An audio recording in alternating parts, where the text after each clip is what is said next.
ลดแลกแจกแถม ว้าว ที่เห็นนะครับเท่าที่เห็นก็คือแบบตอนที่มาถึงนะครับก็ของแถมนี่คือแบบเพียบอ่ะ สวัสดีค่ะ เจ๊จอย CPN Car Center ค่ะ วันนี้นะคะเจ๊ก็อยู่กับพี่ฟูค่ะ สวัสดีครับพี่ตู้นะครับพี่น้องไทยนะครับก็วันนี้รู้สึกเป็นเกียรติมากนะครับได้มีโอกาสมาถ่ายละครที่เต็นท์รถของเจ๊จอยนะครับก็ต้องบอกว่าเต็นท์รถของเจ๊จอยเนี่ย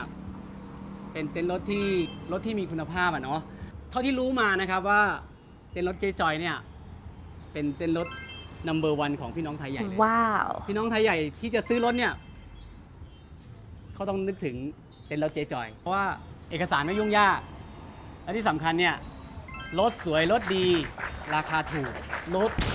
แลกแจกแถมที่เห็นนะครับเท่าที่เห็นก็คือแบบตอนที่มาถึงนะครับก็ของแถมนี่คือแบบเพียบอ่ะพี่น้องไทยที่ออกรถกับเต็นท์เจ๊จอยเนี่ยนะครับก็มีลุ้นรางวัลทุกเดือนเลยนะครับ ว้าว ไม่ว่าจะเป็นทีวีตู้เย็นเครื่องซักผ้าพัดลมนะครับรวมถึงรางวัลใหญ่อย่างทองมอเตอร์ไซค์นะครับที่เห็นจอดอยู่หลังร้านเนี่ยเนาะ ใช่ค่ะ เพียบนะครับยังไงก็ฝากเต็นท์รถเจ๊จอยด้วยนะครับผม เจ๊จอยจัดให้ค่ะ